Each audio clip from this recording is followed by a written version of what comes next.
Little Chefs, and welcome to my kitchen at home. Today, I'm going to show you how to make two of my favorite breakfast foods. Number one is pancakes, very important. Number two is what I call a birdie's nest, where you cook an egg inside a piece of bread that gets toasted in a pan with butter. So it's a complete breakfast. First, we're going to start with washing our hands.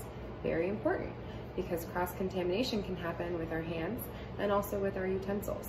So we're gonna go over to my sink and I'm gonna show you how to wash your hands properly. First thing you wanna do is turn on your water. You wanna make sure it's as warm as you can stand.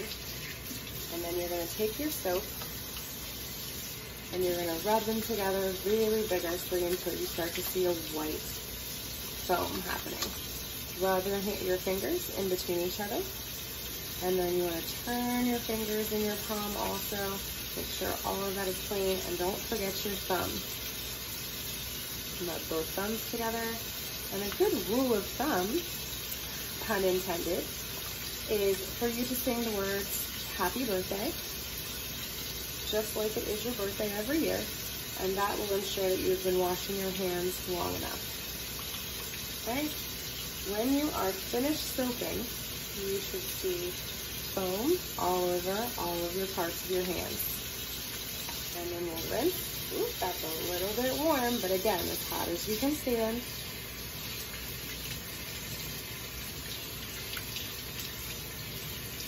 And then you turn your water off.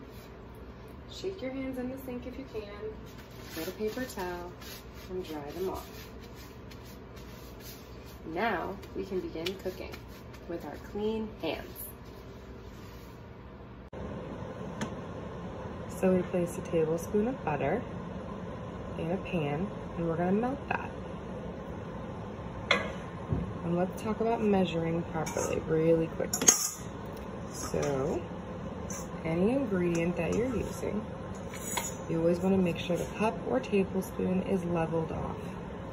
For a cup of flour, you'll pick up your flour and use a butter knife or a spatula of some kind. Tap it and then push it back and push it forward for a complete level cup. Place that in your bowl, give it a tap, and then you'll do the same thing for your baking soda and baking powder and your sugar. So I have my sugar here. Take my sugar and with a clean spatula, level it off. You can add that into your flour as well.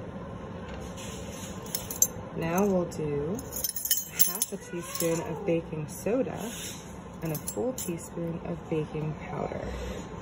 Again, level that off. Place that in your flour. Now our baking powder. Leveled off, looks beautiful. And now we're on our way to making fluffy, beautiful pancakes. Okay, so as we're finishing our dry ingredients, your last dry ingredient is gonna be salt. So you're gonna take a half a teaspoon of salt and throw it in your dry ingredients as well. Okay, now for your wet ingredients. We're going to be using buttermilk for our pancakes. This is my favorite brand. Harrisburg Dairies makes the best buttermilk in my opinion. Now, if mommy and daddy don't want to add an extra ingredient to the shopping list, they don't necessarily have to. You can make buttermilk in your own home using milk and vinegar. Just measure out a cup of milk and remove 1 tablespoon. So you take 1 cup of milk and remove a tablespoon out and add a tablespoon of vinegar into the milk. Let it stand for about 15 minutes and you'll make your own buttermilk. Buttermilk is basically just a cultured milk or a soured milk, if you will. And it's what makes baking soda and baking powder activate. So here is our buttermilk. Measure 1 cup and put it in a separate bowl. And make sure you scrape out all that goodness.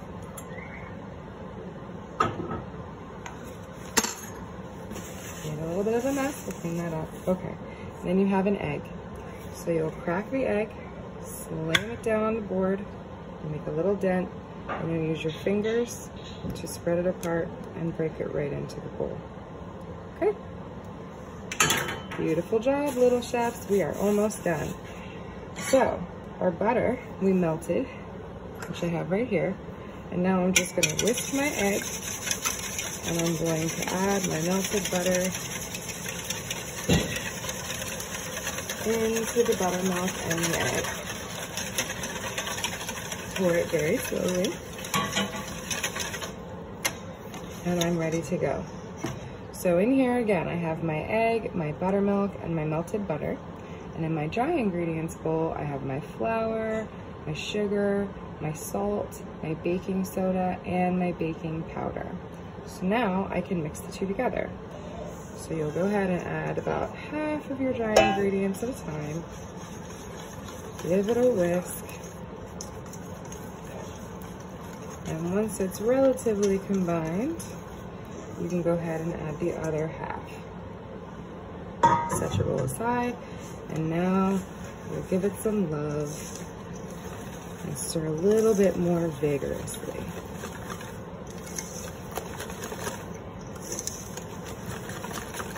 And you want to whisk it until there's no more lumps.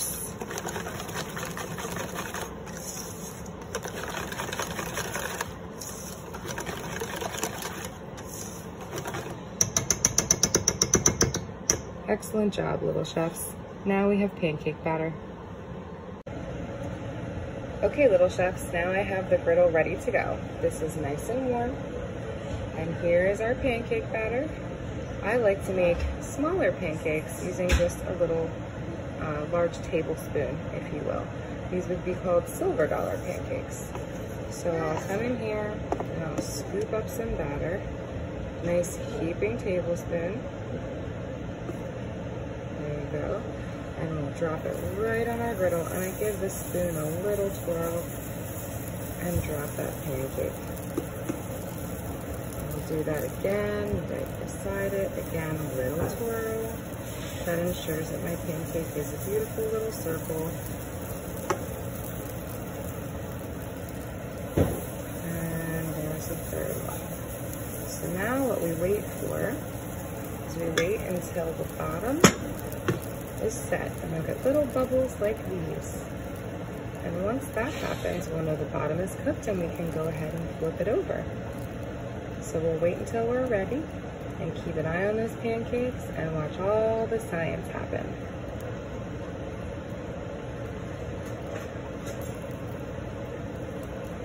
You may have a different spatula at home, and that's okay, but what I have is called a fish spatula. This is a very special spatula they use in restaurants, and it's to help pick up the fish because it's very delicate, so it has the little spaces in between all the rungs. So our pancakes are cooking pretty quickly. If you look here, our batter is already set. I have a couple more bubbles in this one too. So we're gonna give it about another 15 seconds, and then we'll be ready to flip it over. I hope you're excited for really fluffy pancakes, because these are the fluffiest. All right, I think we're good. See how you see a nice little shine right here? And the bubble is set. This one's about to open up too. We are good to flip, little chefs. So you'll take your spatula, you'll slide it under, and you'll just flip it right over. Look at that beautiful pancake. Same thing, slide it under, flip it over. Slide it under, flip it over.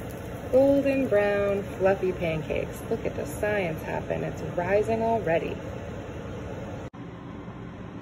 So, fun fact about pancakes, I have these cooling. This was the top and this is the bottom. This is cooling on a cutting board so that I can chill it and then put it in my freezer. Put them in a freezer in a Ziploc bag, and then you can pull them out and pop them in your toaster. So if you have too much extra batter, you don't have to throw anything away. They actually toast up quite nicely in your toaster the very next day. Okay, little chefs, let's talk about fun facts.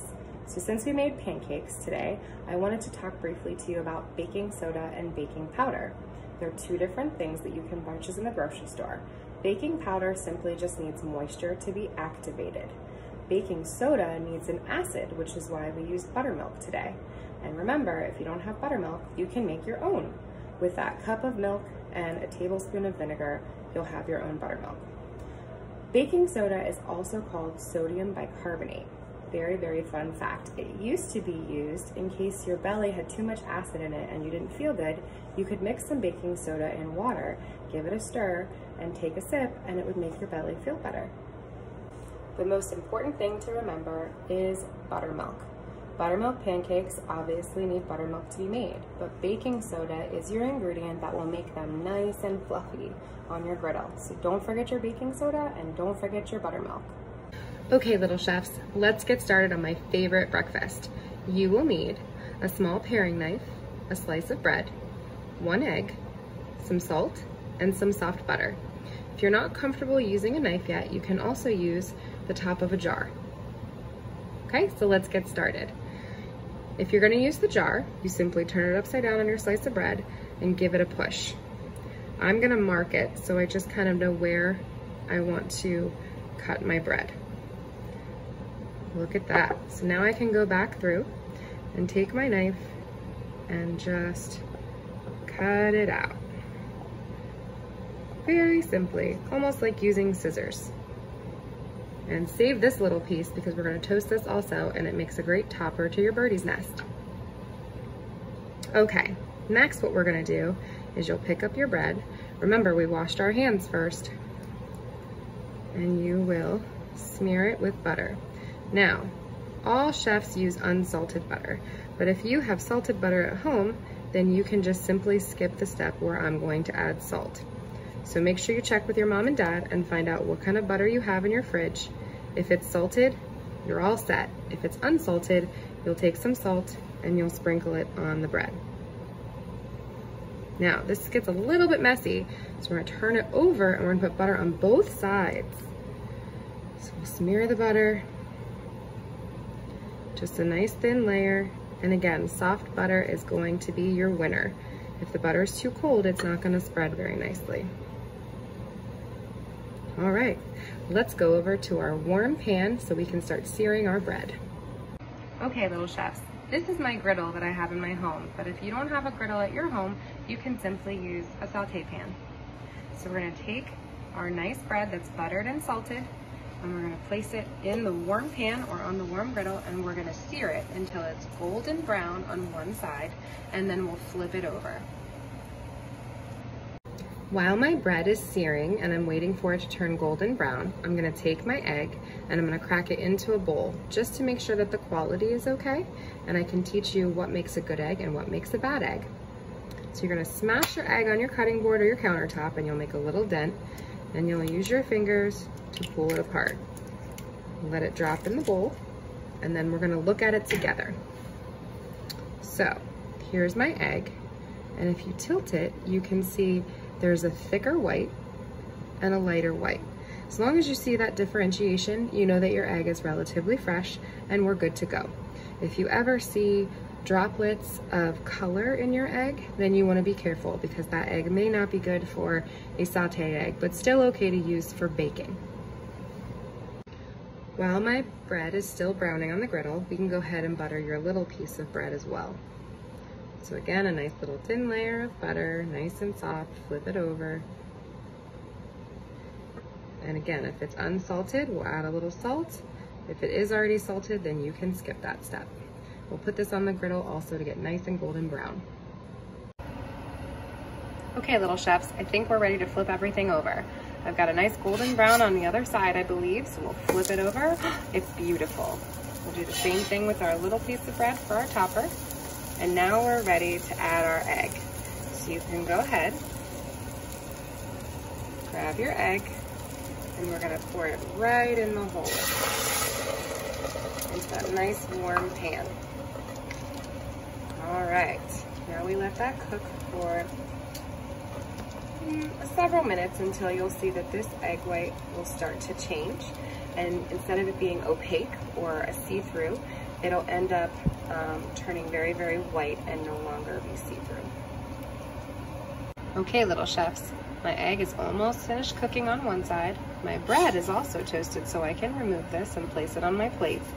But we're gonna go ahead and gently pick up our toast and turn it over. Ta-da!